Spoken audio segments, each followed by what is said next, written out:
Wesh les Congolais. Hein? Wesh. Hein? Hey, hey, hey, hey. Wesh les Congolais. On vous a pimbou.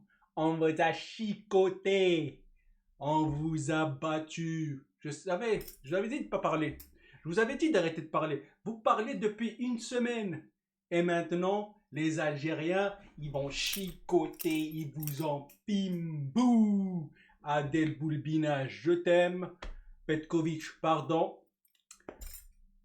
On se retrouve après cette intro. L'Algérie est qualifiée. Vamos!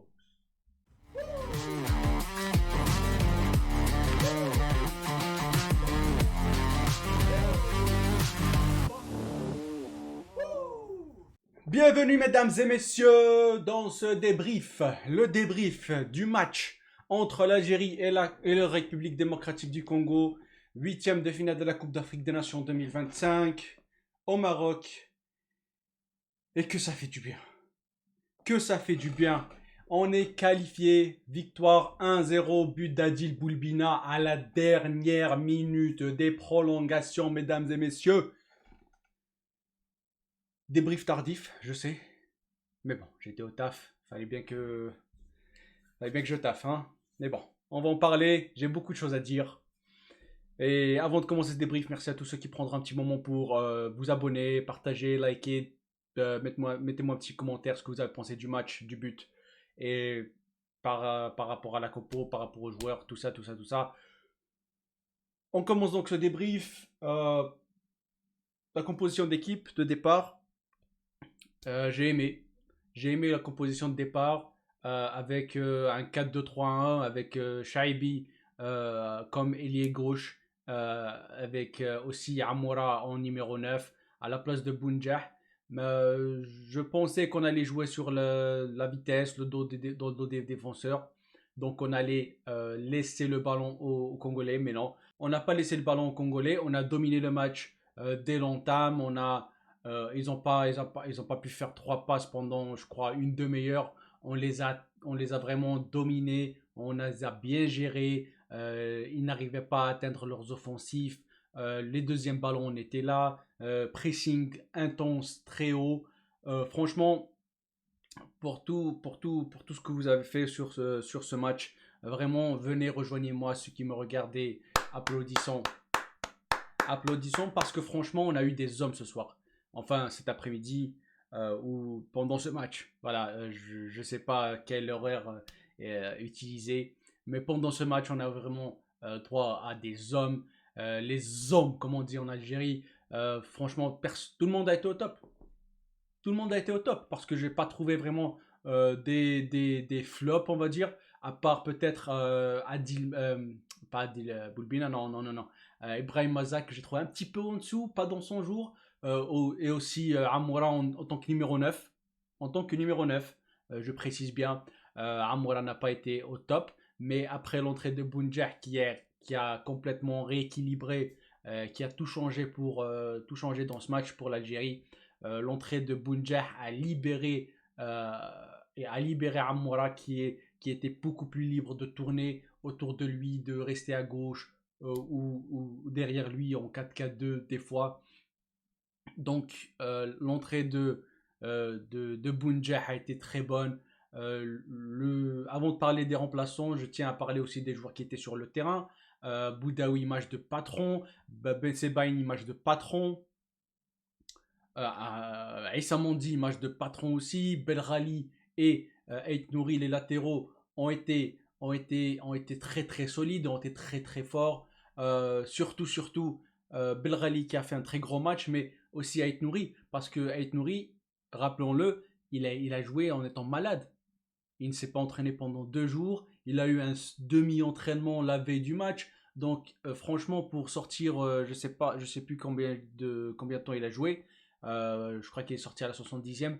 Donc pour jouer 70 minutes dans cette intensité, avec cette intensité-là, avec cette intelligence, avec cette, cette, cette hargne et tout son caractère, alors que tu es malade, alors que tu viens à peine de guérir, franchement, chapeau à Ait Nouri. Le milieu de terrain, On n'en parle pas. Boudaoui Benasser, le match de porciné qui nous ont sorti. Boudaoui a été partout. Benasser a été partout aussi. Malheureusement sorti sur blessure. J'espère que c'est rien de grave. J'espère qu'il sera présent lors du quart de finale. Mais franchement, le milieu de terrain a donné un match de patron. Comme je l'ai dit, Ibrahim Maza, je l'ai trouvé un petit peu en dessous aujourd'hui, pas dans son match. Ça arrive, c'est normal, c'est pas grave. Marez, capitaine. Marez, franchement, pendant cette CAN, franchement, j'ai rien à dire de Marez. J'ai rien à reprocher à Marez pendant cette CAN. Franchement, depuis le début, il a déjà 3 buts, une passe D, je crois, ou 2 passes D. Donc, il est présent. Et balle au pied, ça peut être un petit peu, son jeu balle au pied a peut-être été moins bon que d'habitude, mais dans le déplacement, dans les intentions, dans les efforts, il était là. Je pense que vraiment Marez a été très bon aujourd'hui. Amoura, comme je l'ai dit, son début de match en tant que numéro 9 n'a pas été bon parce que il est tout seul face à 3 joueurs du Congo. Congo qui a joué avec 3 défenseurs centraux. Donc, et c'était pas n'importe qui. C'était vraiment. On avait Twanzebe, on avait aussi, entre autres, Chancel Mbemba. Donc, c'était pas facile pour lui de se montrer.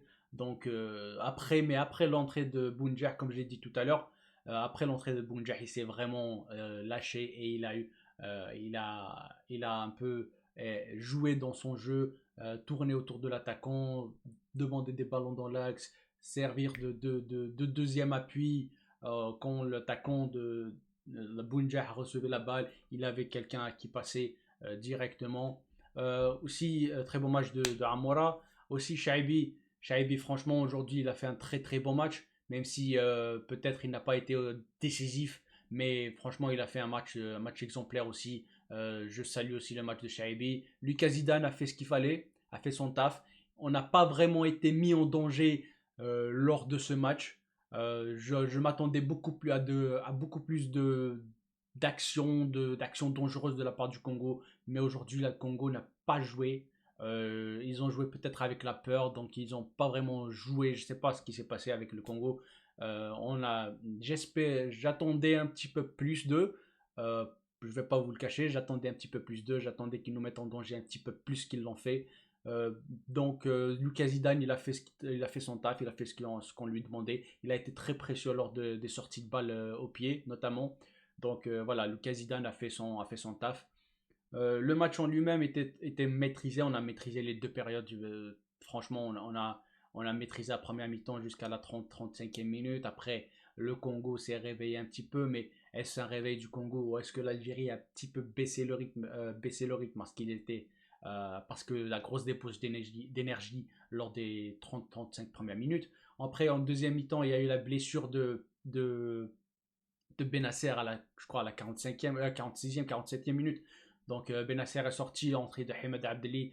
Et franchement, le match de Hamed Abdelli dans les sorties de balles, dans l'engagement physique, dans les efforts aussi, dans le pressing. Franchement, il a été très fort aussi. Hamed Abdelli aujourd'hui, je salue aussi son match.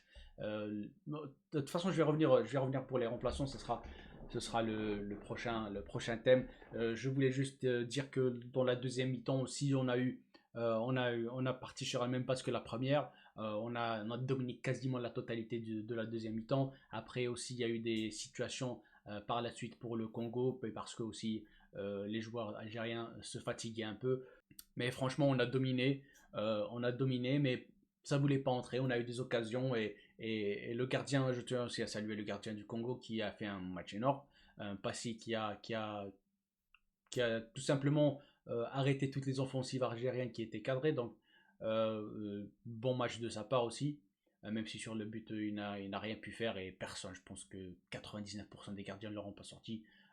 Pour être gentil, hein, je dis 99%, hein, je ne veux pas dire 100% des gardiens, personne ne la sort cette frappe. Donc après 0-0, on part en prolongation. Et bien sûr, là, je vous parle que du match. On va parler après des changements et de l'aspect tactique aussi. Euh, donc les prolongations, on a géré les prolongations de bout en bout.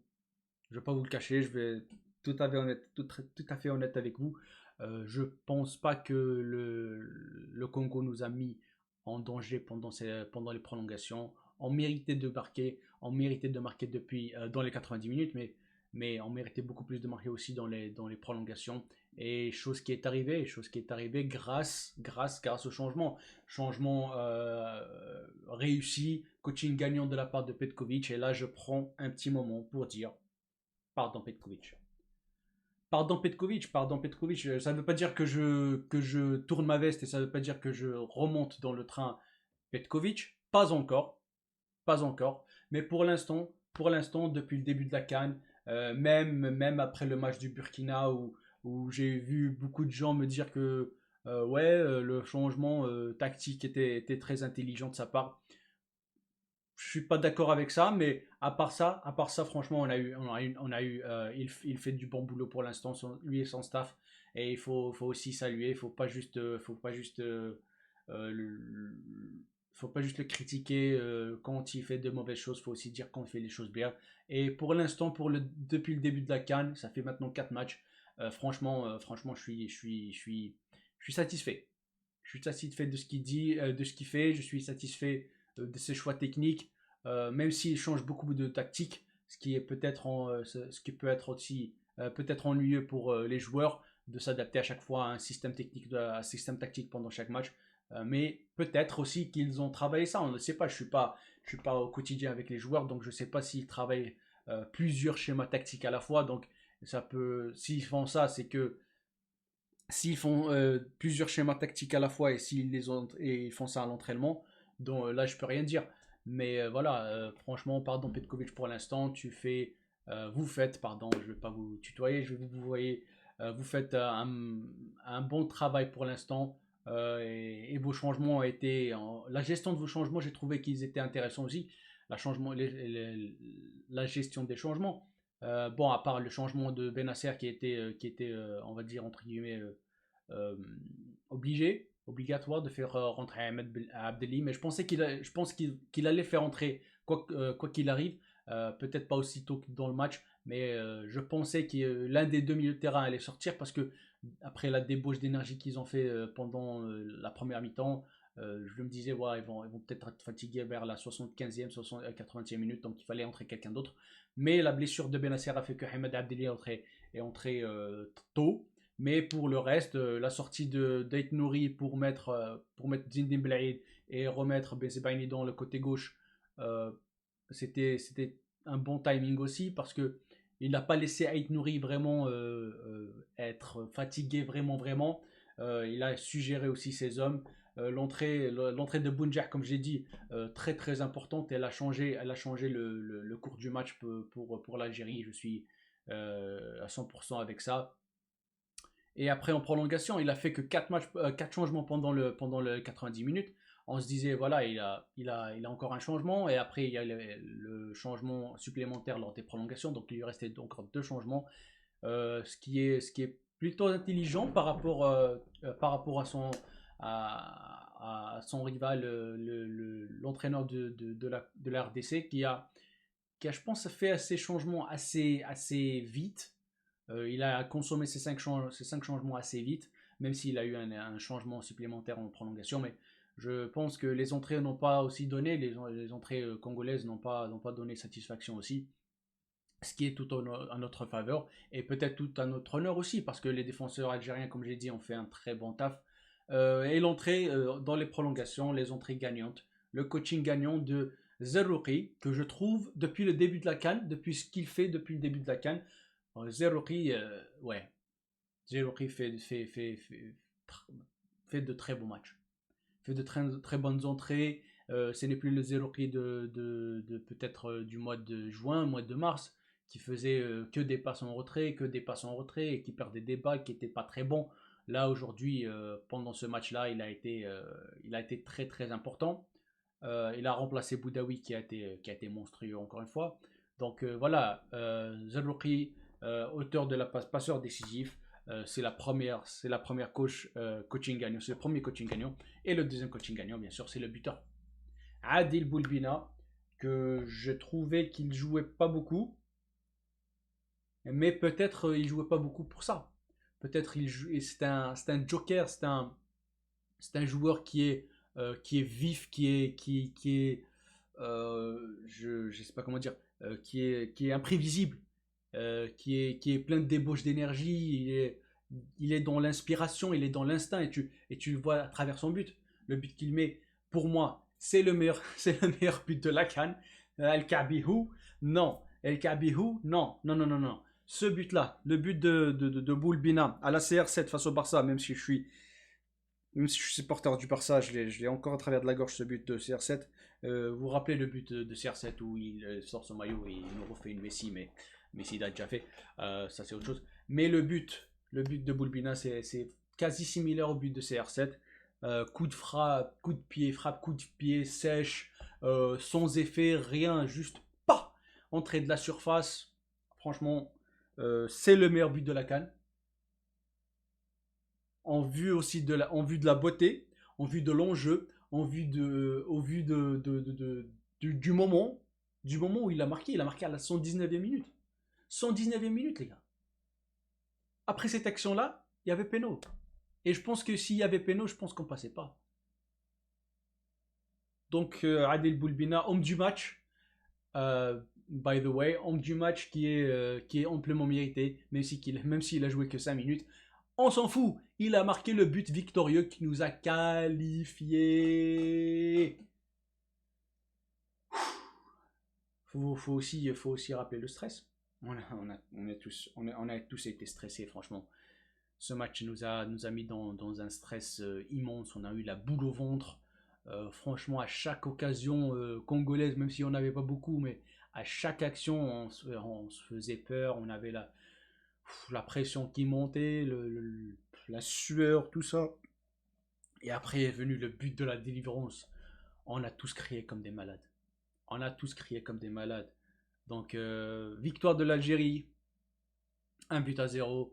On passe au quart de finale, place au quart de finale samedi 17h, heure, je pense, heure française, heure marocaine. Ici aux États-Unis, c'est à 10h du matin. On sera là, je serai là pour le débrief évidemment. Victoire ou défaite, je serai là. Et franchement, je tiens encore à saluer encore une fois le beau travail, le très beau travail des joueurs. Franchement, j'étais fier de leur performance. Même si on passait pas, j'étais fier de leur performance. Franchement, ils ont joué un match de patron, ils ont joué un match d'homme, un match je sais pas comment vous expliquer, franchement. C'est vraiment avec les cojones, avec la art, la grinta, tout ça, ce que vous voulez. Franchement, je suis très fier de cette équipe. Euh, Place aux quarts de finale, place au Nigeria.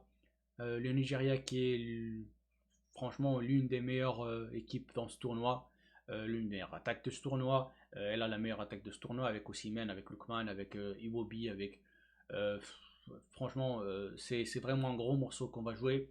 Mais Inch'Allah fait akher, Inch'Allah on va passer, Inch'Allah on va passer aussi. On se concentre, les joueurs vont se concentrer, vont se reposer, ils se sont reposés ce soir. Donc ils vont préparer ce match bien tranquillement. J'ai un peu confiance au Petkovic, je ne vais pas vous le cacher. Franchement, pardon Petkovic encore une fois. Et voilà, pour terminer ce débrief, merci à tous ceux qui l'ont regardé jusqu'au bout. Si vous avez regardé ce débrief jusqu'au bout, mettez Fimbu en commentaire et je comprendrai que vous avez regardé ce débrief jusqu'à la fin. Euh, N'hésitez pas à liker, partager, mettez un petit commentaire, dites-moi ce que vous avez pensé du match, est-ce que vous êtes d'accord ou pas d'accord avec moi dans ce que j'ai dit dans ce débrief. Euh, on se tient à la prochaine, on se tient en jeu à la prochaine. Tahia El Jazair, on est qualifié. Vamos!